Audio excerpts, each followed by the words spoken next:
Guys, kita dengarkan dulu ya dari anggota Dewan terhormat kita. Gaji tidak ada naik, gaji kami tetap terima kurang lebih 6,5 juta, hampir 7 juta. Tunjangan beras kami cuma dapat 12 juta. Ada kenaikan Beras sedikit apaan ya, dari 12 10 juta? kalau nggak salah. Tunjangan lain juga ada kenaikan sedikit-sedikit. Bensin itu sekitar 7 juta, yang tadinya kemarin sekitar 4 juta, 5 juta sebulan. Walaupun mobilitas daripada kawan-kawan Dewan lebih dari itu tiap bulannya.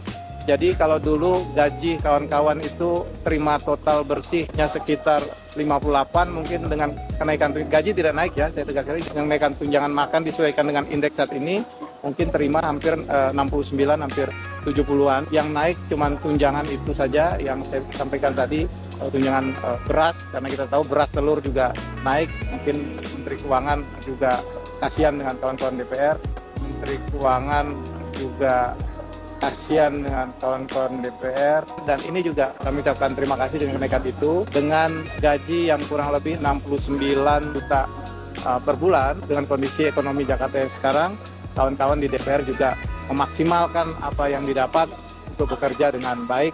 Walaupun gaji 15 tahunan juga tidak naik, tetapi karena situasi seperti ini, anggota juga memahami dengan upaya efisiensi.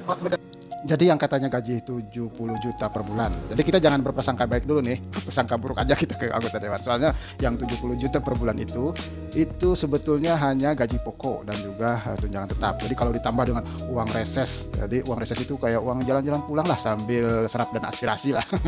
Itu sekitar 37,5 per bulan. Itu dari total 450 juta per tahun. Jadi kalau 450 juta dibagi 12 ya sekitar 37,5. Terus kemudian ada perjalanan dinas ya, perjalanan dinas bisa ya, perjalanan dinas itu ala-ala wisata kalau bagi mereka ya. Mirip-mirip wisata lah, wisata-wisata yang seolah-olah jadi pekerjaan gitu. Itu sekitar 17 sampai 42 juta ya. Terus ada lagi dana aspirasi atau pokir ya. Itu memang sih tidak masuk ke kantong pribadi, tapi kan 1,6 M itu bisa dijadikan senjata politik seperti itu ya. Ya mungkin ada yang masuk ke kantong sebagian.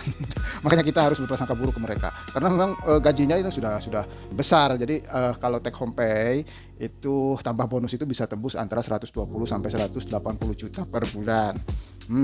Luar biasa kalau dibandingkan dengan ini guru. Jauh luar biasa. Sedih saya dengarnya. Kalau dibandingkan sama guru ya yang ada sedih sendiri ntar. Kalau dengan UMR Jakarta 5,4 juta ya per bulan, apalagi di daerah-daerah jauh sekali ya, sangat jauh. Makanya kerja-kerja mereka harus kita kritik, tidak boleh kita mendiamkan mereka ya, nanti keenakan.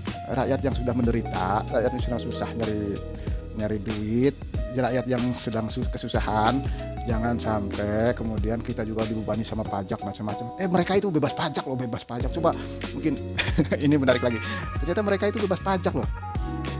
Iya bebas. Ini ada beritanya ini.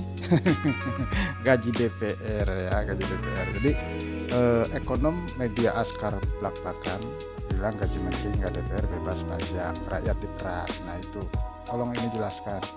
Kita disuruh bayar pajak besar-besaran, Gusti. Tapi ini ada klarifikasi ya, kalau sebetulnya anggota DPR itu tetap memiliki kewajiban pajak atas penghasilan mereka, namun mereka melalui PPh pasal 21 negara menanggung pajak mereka, jadi mereka ditanggung pajaknya oleh rakyat. Salam waras.